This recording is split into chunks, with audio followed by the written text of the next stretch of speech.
Boa noite, amigos. Hoje é 23 de julho de 2025, quarta-feira. Esse é o canal Leitura Integrativa. Sejam bem-vindos. Eu sou a Ana Lúcia.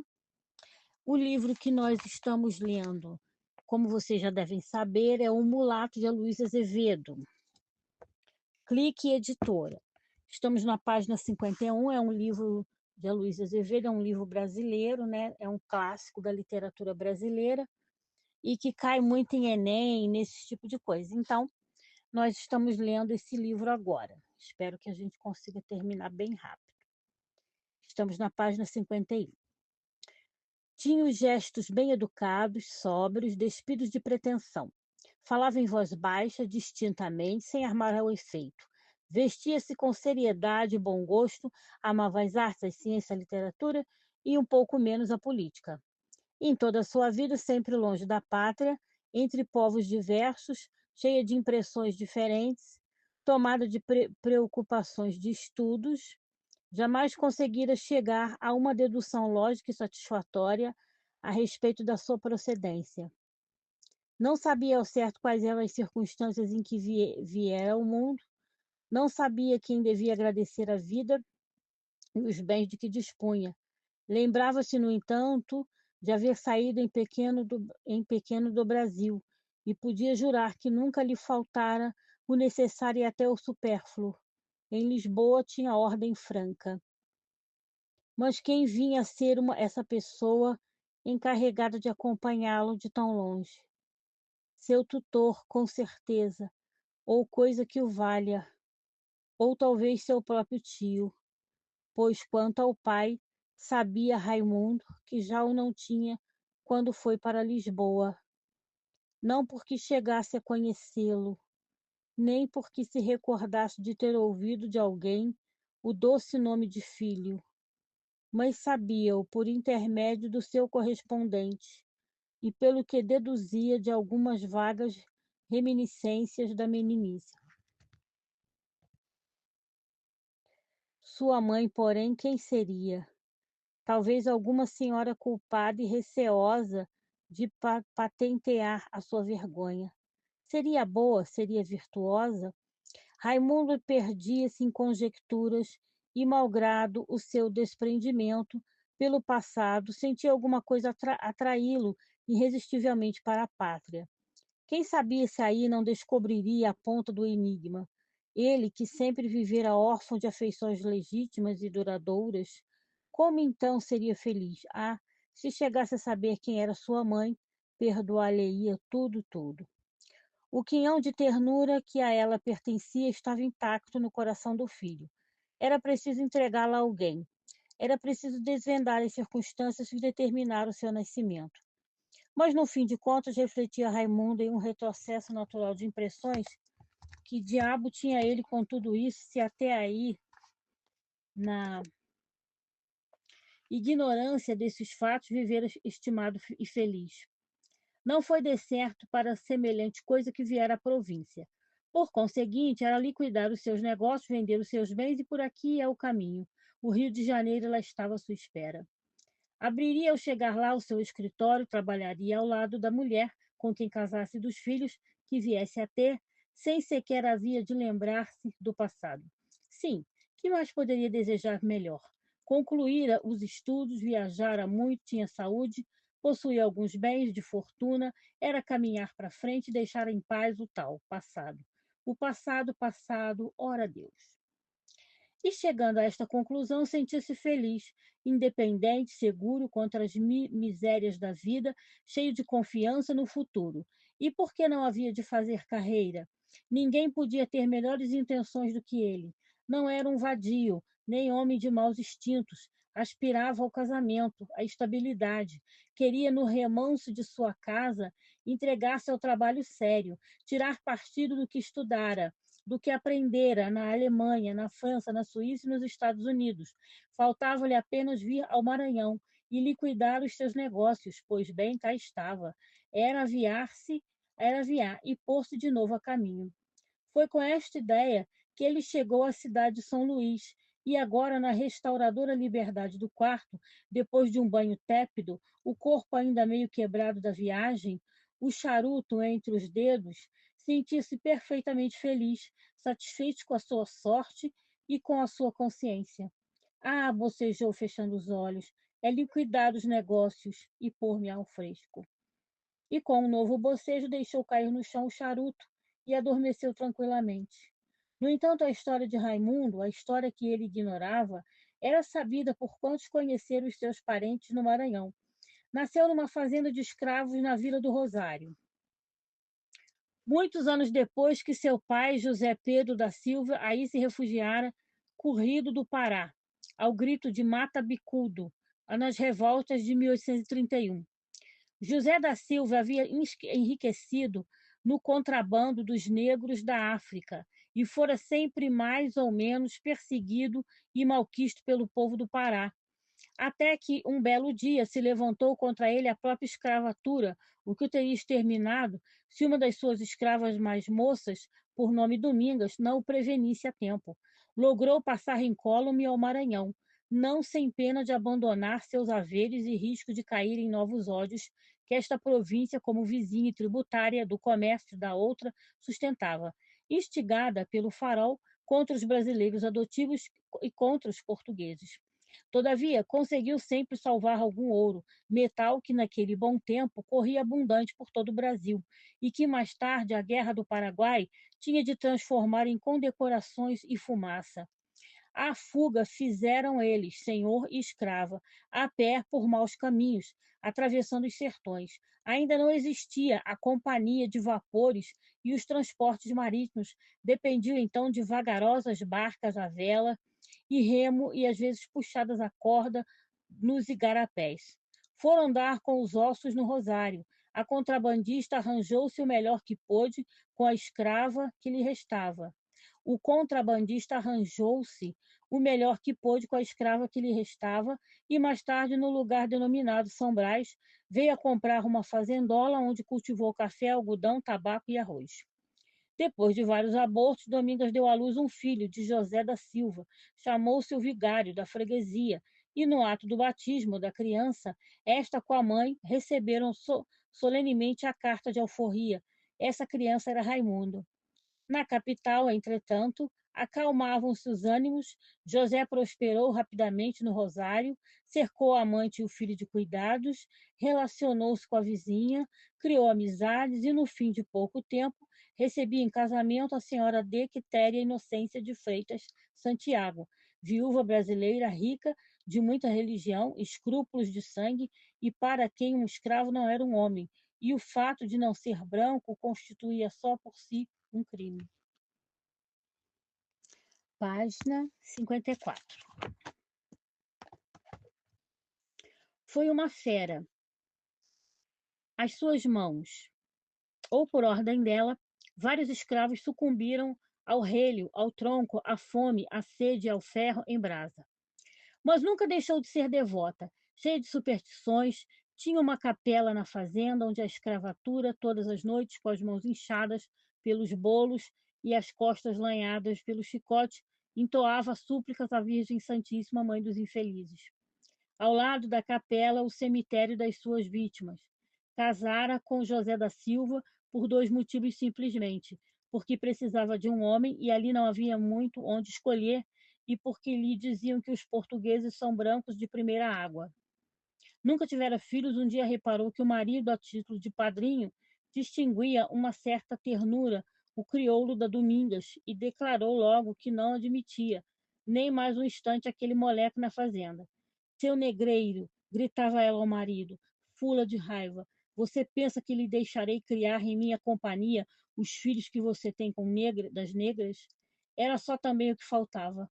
Não trate de despachar-me, quanto antes o moleque, que serei eu quem o despacha, mas há de ser para ali, para junto da capela. José, que sabia perfeitamente de quanto ela era capaz, correu logo à vila para dar as providências necessárias à segurança do filho. Mas ao voltar à fazenda, gritos horrorosos atraíram-me no rancho dos pretos. Entrou descoroçoado e viu o seguinte: estendida por terra, com os pés no tronco, cabeça raspada e mãos amarradas para trás, permanecia Domingas completamente nua e com as partes genitais queimadas a ferro em brasa. Ao lado, o filhinho, de 3 anos, gritava como um possesso, tentando abraçá-la, e de cada vez que ele se aproximava da mãe, 2 negros, à ordem de Quitéria, desviavam o rei das costas da escrava para dardejá-lo contra a criança. A megera, de pé, horrível, bêbada de cólera, ria-se, praguejava obscenidades, uivando nos espasmos flagrantes da cólera. Domingas, quase morta, gemia, estorcendo-se no chão. O desarranjo de suas palavras e dos seus gestos denunciava já sintomas de loucura.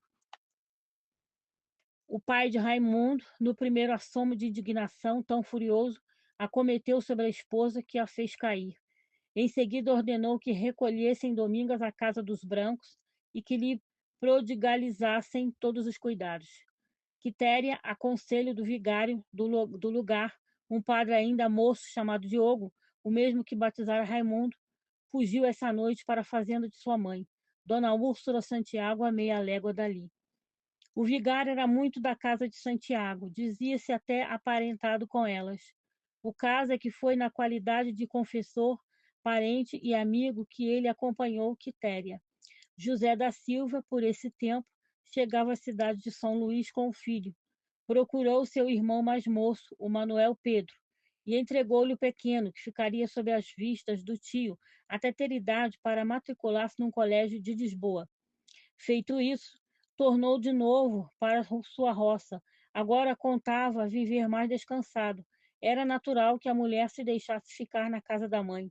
Ao chegar lá, sabendo que não a esperavam essa noite, e como visse luz no quarto da esposa, apeou-se em distância, e para não se encontrar com ela, guardou o cavalo e entrou silenciosamente na fazenda.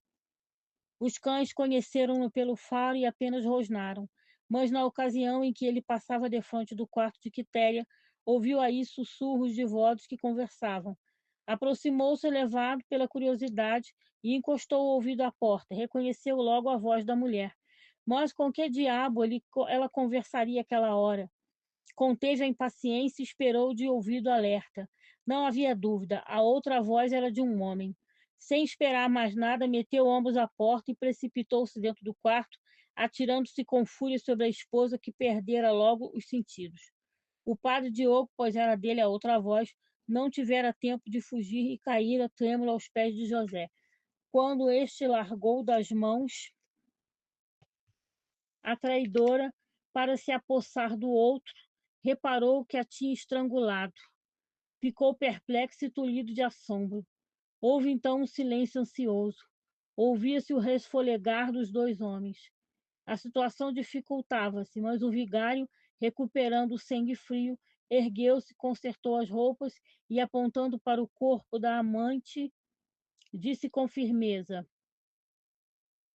Matou-a, você é um criminoso. Cachorro, e tu?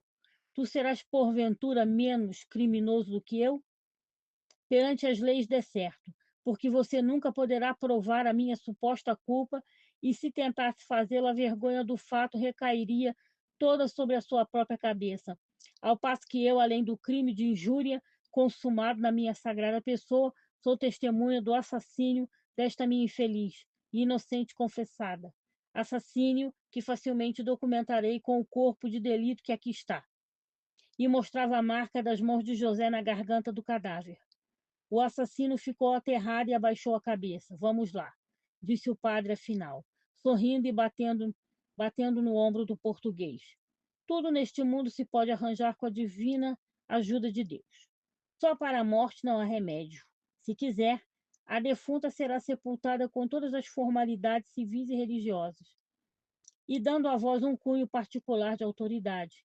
Apenas pelo meu silêncio sobre o crime, exijo em troca o seu para minha culpa. Aceita? José saiu do quarto, cego de cólera, de vergonha e de remorso. Que vida sua! Exclamava. Que vida, santo Deus! O padre cumpriu a promessa. O cadáver enterrou-se na capela de São Brás, ao lado das suas vítimas, e todos os do lugar, até mesmo os de casa, atribuíram a morte de Quitéria ao espírito maligno que se lhe havia metido no corpo. O vigário confirmava esses boatos e continuava a pastorar tranquilamente o seu rebanho, sempre tido por um homem de muita santidade e de grandes virtudes teologais. Os devotos continuaram a trazer-lhe de muitas léguas de distância os melhores bácoros, galinhas e perus dos seus cercados. Página 57. Em breve, as coisas voltavam a todas aos eixos.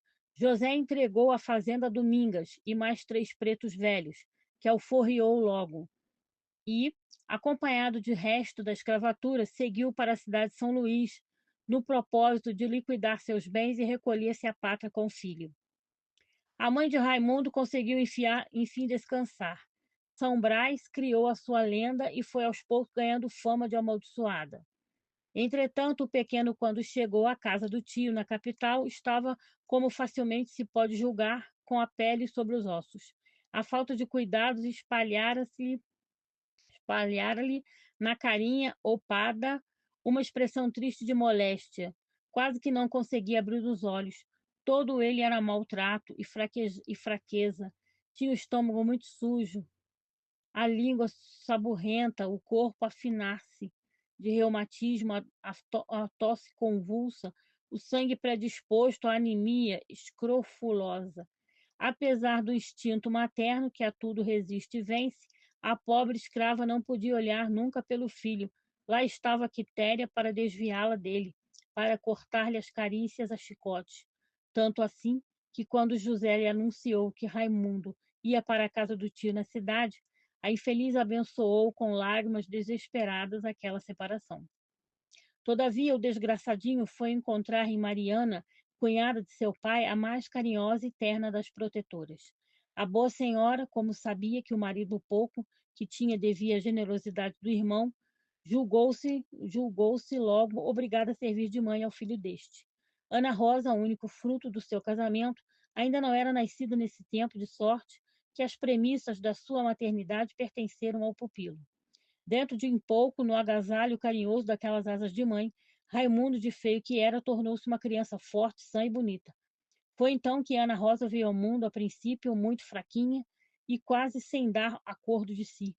Manuel andava aflito, com medo de perdê-la, que luta os 3 primeiros meses de sua vida. Parecia morrer a todo instante, coitadinha. Ninguém dormia na casa. O negociante chorava como um perdido, enquanto a mulher fazia promessas aos santos da sua devoção. Foi por isso que a menina mais tarde se recordara agradavelmente do anjo da Verônica nas procissões da Quaresma.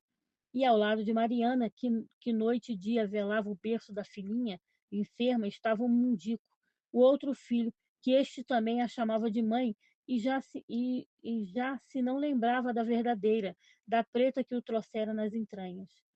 A menina salvou-se graças aos bons serviços de um médico que chegara havia pouco da Universidade de Montpellier, Dr. Jalfret, e a partir daí Manuel não quis saber de outro facultativo em sua casa. Por essa época, mais ou menos, chegava do Rosário a notícia de haver Dona Quitéria sucumbido a uma congestão cerebral. Deu-lhe de repente, explicava o correio, com o seu saco de couro às costas. Foi obra do sujo, credo.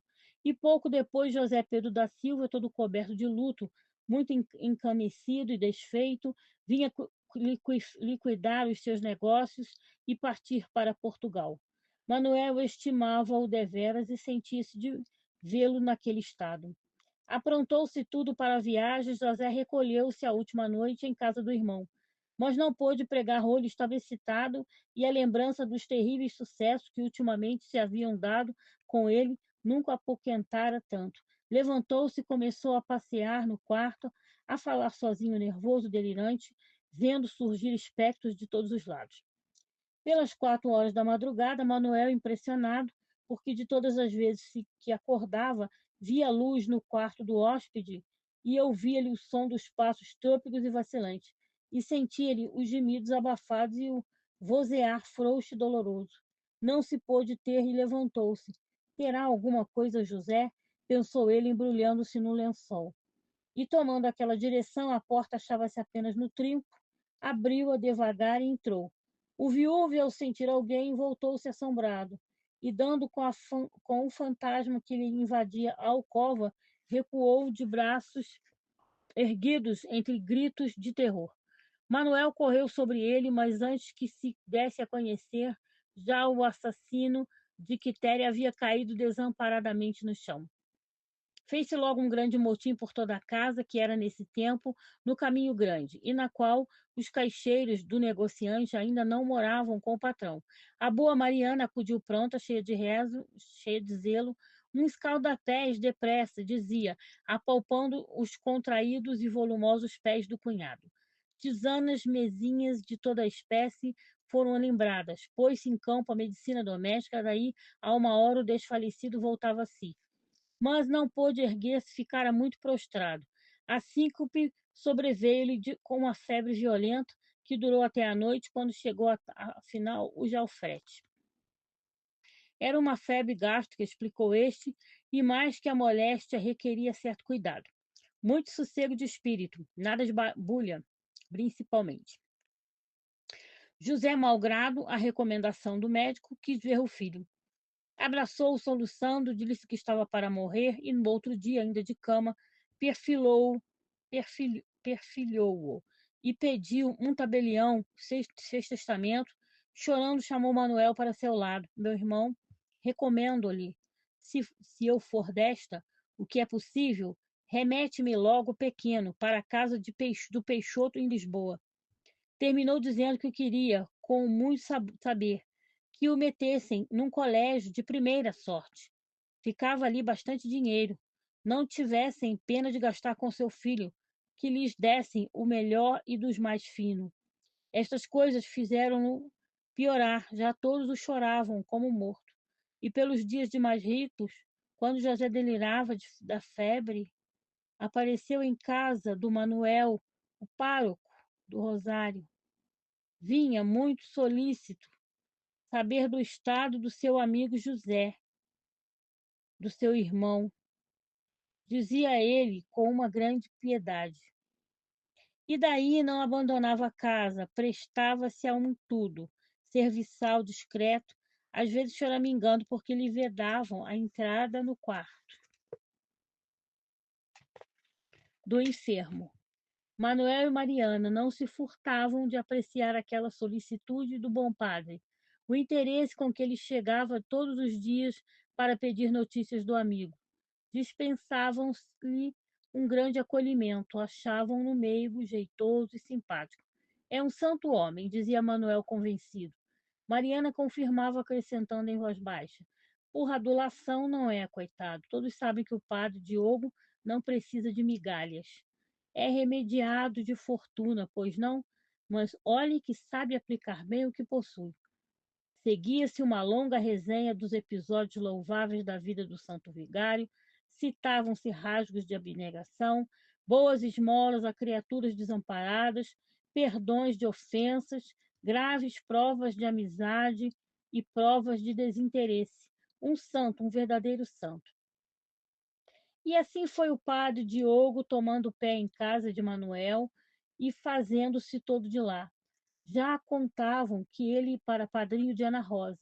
Esperavam-no todas as tardes com café e à noite, nos serões da família. Marido e mulher não perdiam a ocasião de contar as boas pilhérias do senhor vigário, glorificar-lhe as virtudes religiosas e recomendá-lo às visitas, como um excelente amigo e magnífico protetor.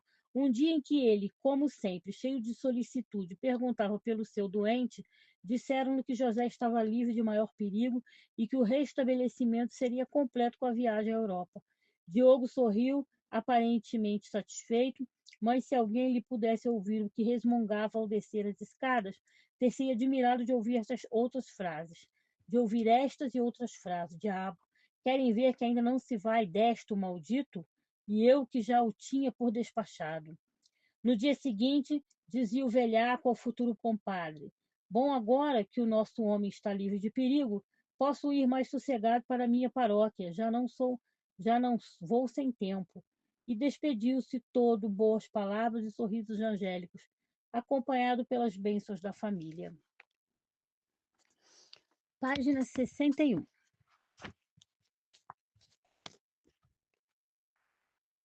Senhor vigário, gritou-lhe Mariana do patamar da escada. Não faça agora como os médicos que só aparecem com as moléstias.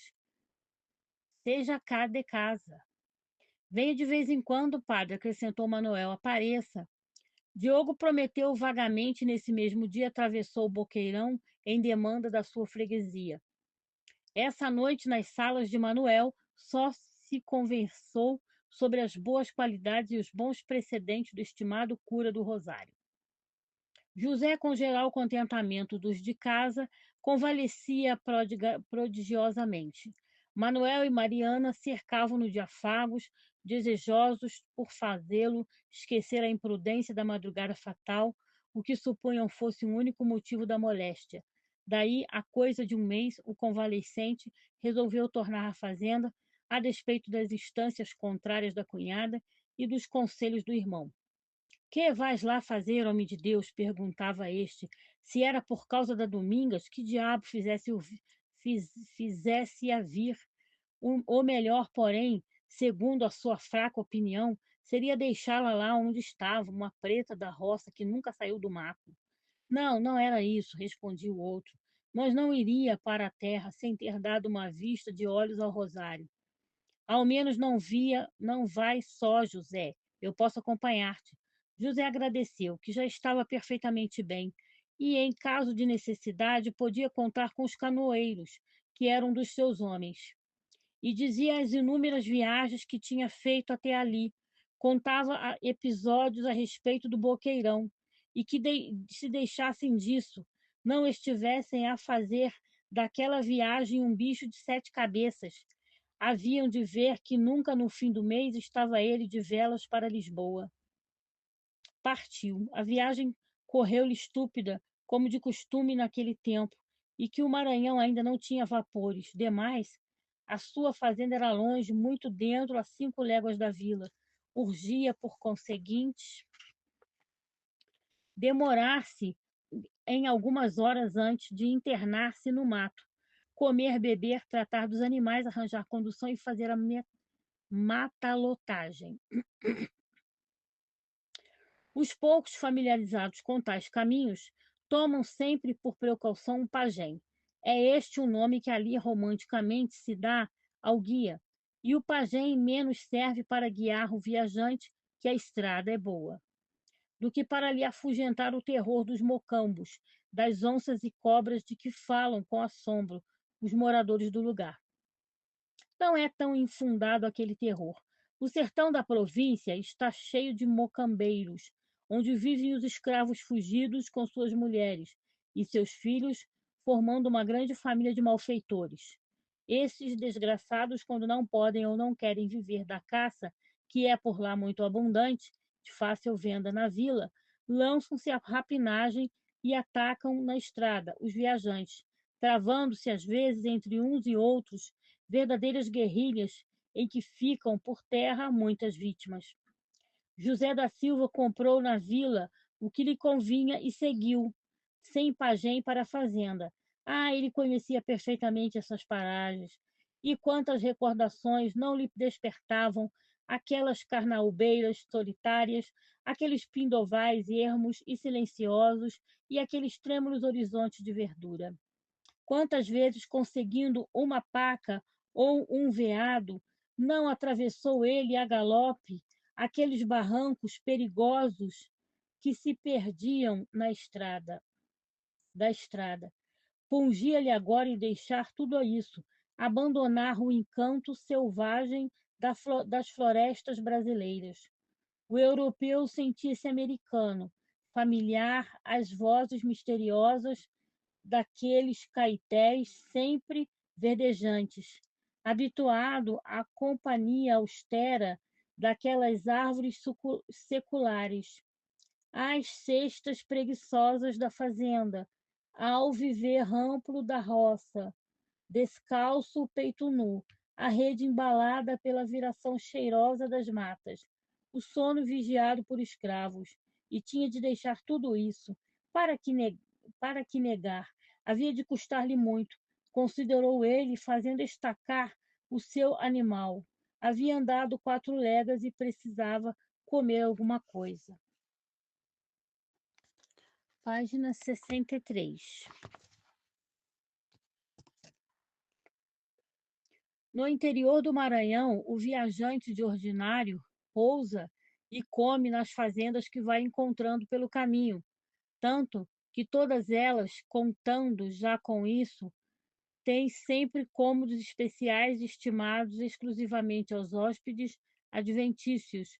Mas com José da Silva, que, aliás, muitas e muitas vezes pernoitara em diversas, conhecido de perto a hospitalidade dos seus vizinhos, a coisa mudava agora de figura. Não queria, de forma alguma, suportar a companhia de ninguém. Receava que o interrogassem sobre a morte da mulher. Preferiu, pois, jantar mesmo ao relento e a seguir logo sua viagem. Não obstante, ia já escurecendo. As cigarras estridulavam em coro. Ouvia-se o lamentoso piar das rolas que se aninhavam para dormir. Toda a natureza se embuçava em sombras bocejando. Anoitecia lentamente. Então José da Silva sentiu mais negra por dentro a sua viuvez. Sentia um grande desejo de chegar a casa, mas queria encontrar uma boa mesa, onde comesse e bebesse à vontade, como dantes. Queria a sua cama larga, de casados, o seu cachimbo ou o seu traje de casa. Oh, nada disso encontraria. O quarto em que ele durante tantos anos dormira feliz devia ser àquela hora um ermo pavoroso.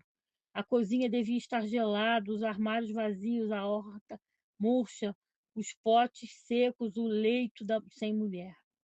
Que desconsolo! Apesar de tudo, sentia fundas saudades da esposa. Como o homem precisa de família! Lamentava ele no isolamento. Padre, aquele maldito padre, e daí, quem sabe, se eu perdoasse, ela talvez me arrependesse e viesse ainda dar uma boa companheira, virtuosa e dócil, mas ele, oh, nunca, ele existiria. A dúvida continuava na mesma. Só ele é que eu devia ter matado. E depois de refletir um instante, não, antes assim foi melhor. Esta conclusão arrancada só pelo seu espírito religioso foi seguida de um movimento rápido de esporas. O cavalo disparou. Fez-se então um correr vertiginoso, em que José, todo vergado sobre a sela, parecia dormir na cadeia do galope, mas de súbito contraiu as rédeas e o animal estancou. O cavaleiro torceu a cabeça, coxeando, a mão atrás da orelha. Vinha de longe uma toada estranha, de vozes sussurrantes e um confuso tropel de cavalgaduras. A noite exalava da floresta, sentiam-se ainda as derradeiras claridades do dia e já também um crescente acumular de sombras. A lua erguia-se brilhando, com a altivez de um novo monarca, que inspeciona os seus domínios, e o céu ainda estava todo ensanguentado da púrpura do último sol, que fugia no horizonte trêmulo como um rei expulso e envergonhado. José da Silva, entregue todos os seus tormentos, assistia sem apreciar ao espetáculo maravilhoso de um crepúsculo de verão no extremo norte do Brasil. O sol descambava no ocaso, retocando de tons quentes. Página 64.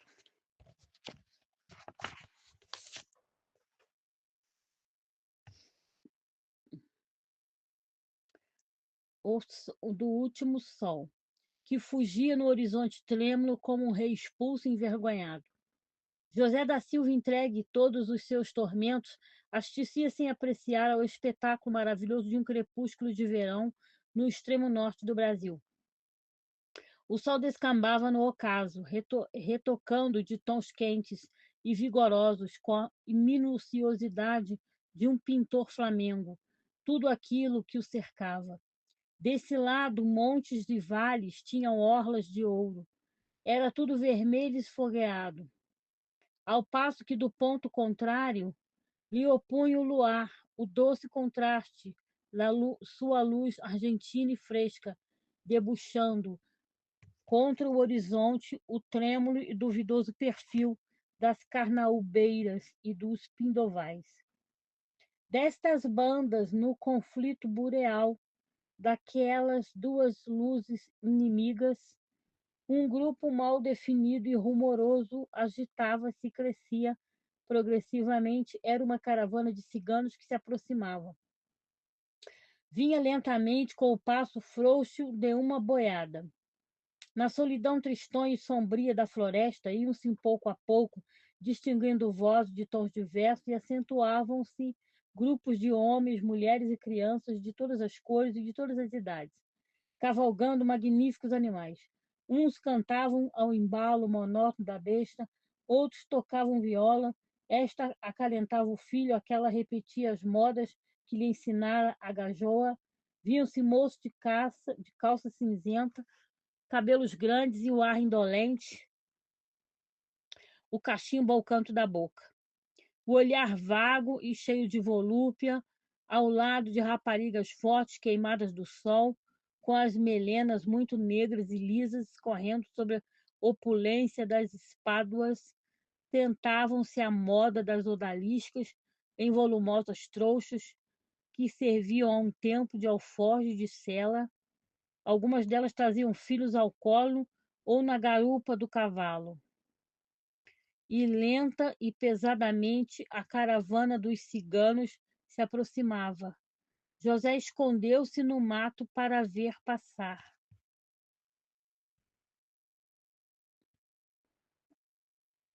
Com certeza vinha enxotada de alguma fazenda, porque o chefe, um velho membrudo, de grandes barbas brancas, olhos cor de fumo, cavados e sombrios, mas irrequietos e vivos, erguia de vez em quando o braço e ameaçava o poente. Jacarés te piquem, diabo, atravessado tu sejas na boca de um bacamarte. E a voz rouca e profunda do ancião perdia-se na floresta. Meio deitada nas pernas dele, cingindo-lhe a cintura, uma mulher bela, o colo nu e fresco, a garganta lisa e carnuda, procurava, com o olhar muito mole de uma ternura úmida e escrava, diminuir-lhe a cólera.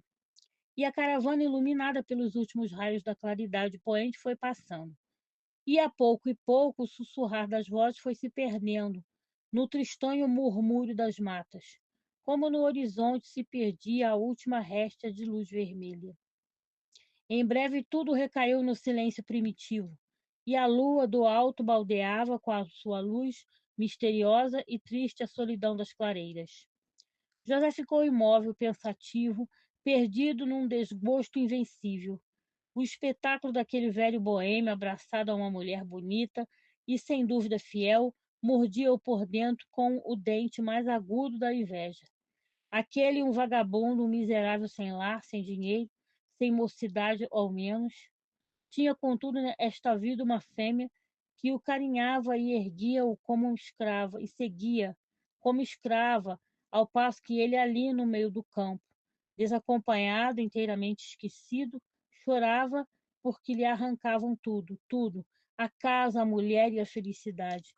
E depois, pela associação natural das ideias, punha-se a lembrar do rosto pálido de Diogo, a despeito do ódio que lhe votava, achava-o bonito, com o seu cabelo todo anelado, o sorriso terno e piedoso, olhos e lábios de uma expressão sensual e ao mesmo tempo religiosa. Este contraste devia, por força, agradar as mulheres, vencê-las pelo mistério, pelo incognoscível, e chorava, chorava cada vez mais. Gente, eu vou parando por aqui, tá bom? A gente recomeça da página 66 e chorava cada vez mais, tá? A gente recomeça daí na próxima leitura, tá? Eu agradeço a companhia de vocês até aqui. Fiquem com Deus, tá? Deixe seu like, seu comentário, tá? Eu agradeço a companhia de vocês até aqui. Fiquem com Deus. Até a próxima leitura e beijos. Continuação da leitura do Aloísio Azevedo, autor O Mulato. Título do livro, página 66, tá? Continuação da leitura. Como eles se amariam! Quanto prazer não teriam desfrutado! Instintivamente comparava-se ao padre e, cheio de raiva, de inveja, reconhecia-se inferior. De repente veio-lhe esta ideia: e se eu o matasse? Repeliu-a logo, sem querer nem ao menos escutá-la. Mas a ideia não ia, não ia e agarrava-se-lhe ao cérebro com uma obstinação de parasita. Então vieram-lhe lembranças sob uma reminiscência lúcida e saudosa. Página 66. O seu casamento, os sobressaltos felizes do noivado, o namoro de Quitéria. Tudo isso nunca lhe pareceu tão bom, tão apetecível como naquele momento. Agora descobria na mulher virtudes e belas, qualidades para as quais nunca tentara antes. Seria eu o culpado de tudo? Não teria cumprido com os meus deveres de bom esposo? Seriam insuficientes os meus carinhos? Interrogava-se ele a própria consciência. Esta respondia, opondo-lhe dúvidas que valiam acusações. Ele defendia-se, explicava os fatos, citava provas em seu favor, lembrava a sua dedicação e a sua amizade pela defunta, mas a maldita seringueira não se incomodava e não aceitava razões, e José abriu a chorar como um perdido. Surpreendeu-se neste estado, quis fugir de si mesmo e cravou as esporas no cavalo. Correu muito a rédea solta, como se fugira perseguido pela própria sombra. E se eu o matasse? Era a maldita ideia que vinha de novo à superfície dos seus pensamentos. Não, não. E ele a repelia de novo, empurrando-o para o fundo da sua imaginação, como o assassino que repele no mar o cadáver da sua vítima. Ela mergulhava com o impulso, mas logo reaparecia boiando. E se eu o matasse? Não, não, exclamou, desferindo um grito no silêncio da floresta. Já basta outra. E assanhavam-se-lhe os remorsos. Nesse momento, uma nuvem escondera a lua. Espectros surgiam no caminho. José suave tremia sobre a sela. O mais leve mexer de galhos eriçava-lhe os cabelos. No entanto, corria. Pouco lhe faltava já para chegar à fazenda, muito pouco, uma miserável distância.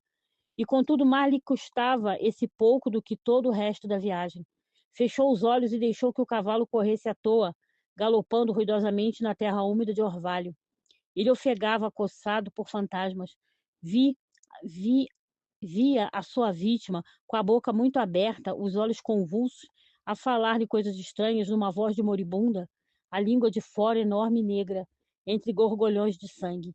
E via também surgir aquele padre infame, bater-lhe no ombro, apresentar-se-lhe sorrindo, um alvitre, propor uma condição e passar logo a ameaça brutal. Tenho-te na mão, assassino. Se quiseres punir-me, entrego-te à justiça. E José gritou, como doido, soluçando, e eu aceitei. Diabo, eu aceitei. Nisto o cavalo acuou. Um vulto negro agitou-se por trás do tronco de um engazeiro, e uma bala, seguida pela detonação de um tiro, varou o peito de José da Silva. Os negros de São Brás vieram aparecer lá o animal às soltas, e todo salpicado de sangue. Tinha ouvido um tiro para as bandas da estrada. Correram todos nessa direção à procura da vítima. Foi Domingas quem a descobriu e, num delírio, precipitou-se contra o cadáver, a beijar-lhe as mãos e as faces. Meu senhor, meu querido, meus amores, exclamava ela, a soluçar convulsivamente. Página 68.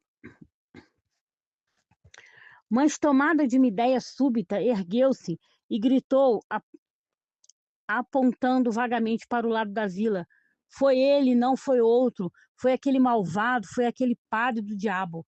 E pôs-se a rir e a dançar, batendo palmas e cantando.